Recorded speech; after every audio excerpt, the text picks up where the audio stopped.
Hello बच्चों, let's read the question. Does nucleoplasm possess cyclosis. ठीक है, क्वेश्चन में क्या पूछ रहा है, क्या न्यूक्लियोप्लाज्म साइक्लोसिस करता है. ठीक है, तो इसके लिए सबसे पहले अगर हमारा की कॉन्सेप्ट देखें तो इसके लिए हमारा की कॉन्सेप्ट क्या हो जाएगा, साइक्लोसिस. ओके, तो सबसे पहले तो साइक्लोसिस क्या होता है ये पता होना चाहिए हमको, है ना. तो what is cyclosis? Cyclosis is streaming of cytoplasm. ठीक है, streaming of cytoplasm within a living cell without deformation of the external cell membrane. ठीक है, इसका मतलब क्या होता है, साइक्लोसिस साइटोप्लाज्म की स्ट्रीमिंग होती है, मतलब साइटोप्लाज्म का घूमना कहाँ पे, लिविंग सेल के अंदर, बिना without deformation of the external cell membrane. Cell membrane को बिना डिस्टर्ब किए, बिना उसको डिफॉर्म किए, जो हमारा साइटोप्लाज्म है वो क्या करता है, मूव करता है. क्यों? To carry out various metabolic activities. ठीक है, to carry out various metabolic activities.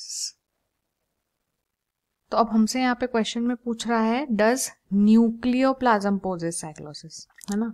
तो न्यूक्लियोप्लाज्म क्या होता है, देखो ये है सेल, ये सेल है, सेल के अंदर क्या है, न्यूक्लियस. ठीक है, अगर इस न्यूक्लियस को हम देखें तो न्यूक्लियस कैसा होता है, इसमें होता है डबल न्यूक्लियर मेम्ब्रेन, इसके अंदर होता है न्यूक्लियोप्लाज्म. ठीक है, ये डबल न्यूक्लियर मेम्ब्रेन, ये छोटे छोटे न्यूक्लियर पोर. ठीक है, फिर इसके अंदर, जैसे सेल के अंदर साइटोप्लाज्म होता है, वैसे न्यूक्लियस के अंदर क्या होता है, न्यूक्लियोप्लाज्म. ये इसका क्या होता है, न्यूक्लियोप्लाज्म, न्यूक्लियोप्लाज्म. ठीक है, और क्या होता है इसके पास, न्यूक्लियोलस. जैसे सेल के पास न्यूक्लियस होता है, वैसे न्यूक्लियस के पास क्या होता है, न्यूक्लियोलस. ठीक है, तो ये रहा हमारा न्यूक्लियोप्लाज्म. ठीक है, मतलब बेसिकली न्यूक्लियस का साइटोप्लाज्म. हमसे क्वेश्चन में पूछा है कि न्यूक्लियोप्लाज्म साइक्लोसिस करता है क्या, है ना. तो देखो, जो न्यूक्लियोप्लाज्म होता है वो कैसा होता है, it is a jelly like, या you can say gel like sticky material. ठीक है, sticky gel like sticky material होता है, किससे कवर्ड होता है, बाय न्यूक्लियर मेम्ब्रेन. और किसको सपोर्ट करता है, जो न्यूक्लियोलाई हैं या न्यूक्लियोलस हैं, इसके अंदर क्रोमोसोम है, उनको ये क्या करता है, सपोर्ट करता है. ठीक है, तो अब ये प्रॉपर क्या कर रहा है, इन चीज़ों को सपोर्ट कर रहा है, जेनेटिक मटेरियल को यहाँ पे सपोर्ट कर रहा है. ठीक है, तो इसीलिए क्या होता है, ये स्ट्रीमिंग नहीं करता, है ना.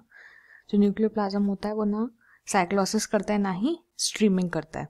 ठीक है, क्यों? क्योंकि इसके अंदर जेनेटिक मटेरियल है ना, न्यूक्लियोलस को सपोर्ट करना है, उसको यहाँ पे जेनेटिक मटेरियल है उसको सपोर्ट करना है. तो इसके लिए जो न्यूक्लियोप्लाज्म है वो क्या करता है, स्ट्रीमिंग या साइक्लोसिस नहीं करता.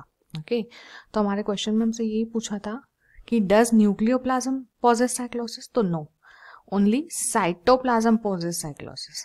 साइटोप्लाज्म में क्या होता है, साइटोप्लाज्म में साइक्लोसिस होता है, लेकिन न्यूक्लियोप्लाज्म में साइक्लोसिस नहीं होता. तो इसका आंसर क्या है, no. Okay, no, nucleoplasm doesn't possess cyclosis. Okay, hope you understood it well. Best of luck.